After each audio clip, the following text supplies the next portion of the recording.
details tonight on why more than a dozen cadets at the State Youth Challenge Academy were hospitalized last night. The South Carolina Youth Challenge Academy says 14 cadets and one staff member were taken to the hospital for treatment after fights broke out at the McCready Training Center. Now, we know that all of the injured were released from the hospital last night. Dozens of police and emergency vehicles and a lot of different law enforcement agencies were all called to the scene last night at McCready. News 19's Walker Lawson was there last night. He joins us now live today with the latest on what happened, where the cadets are today, and how the program moves forward. That's right, Darcy. Now, News 19, we've been working all day today to get more answers, and earlier the National Guard released a statement with more. They say that the Guard says the incident began around exactly 24 hours ago when a personal dispute turned into a large fight. It began between cadets at the South Carolina Job Challenge Program and the Youth Challenge Center at McCready. In a statement, they add that they are unsure about the number of cadets involved as it is under investigation and no arrests have been made. Earlier today, I spoke with a family who was here to pick up their son last night. This is what they had to say about what they saw last night. So this is the campus of South Carolina Youth Challenge Academy. That video was taken by Joanna and Chuck Higgins Tuesday night when they arrived at McCready Training Center to pick up their son, Patrick Higgins, who's a cadet there.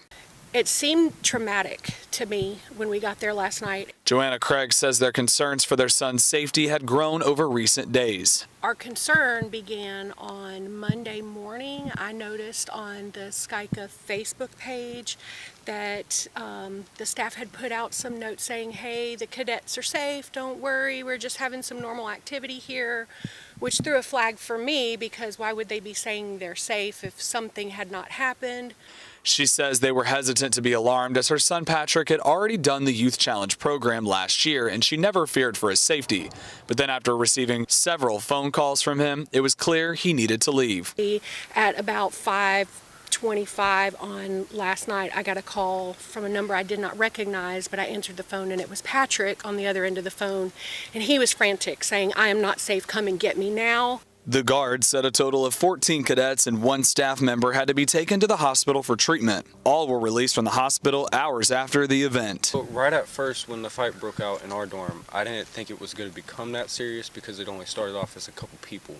And that I've seen that before. It's happened right in front of me, so that wasn't a big deal.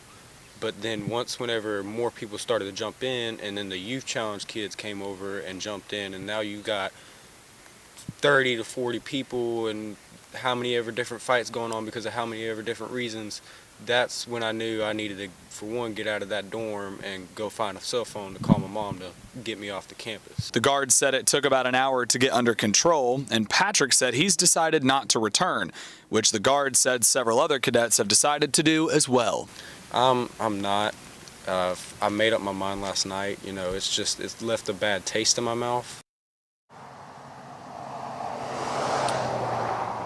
Now, the South Carolina National Guard says they're in stand down and they will be looking into other ways to prevent things like this from happening. Now, when I spoke to Patrick's family earlier today, their biggest concerns were that they were not alerted immediately. They also are worried that their son will not be able to complete the Midlands Tech program that he's currently in now that he will not be returning here. Reporting in Eastover, I'm Walker Lawson, News 19 WLTX. All right, Walker, thank you so much. Good to hear from another cadet today. The National Guard says no weapons were found during this incident, and they say right now they don't know how many cadets may be dismissed because of this incident. All right, let's talk about our forecast.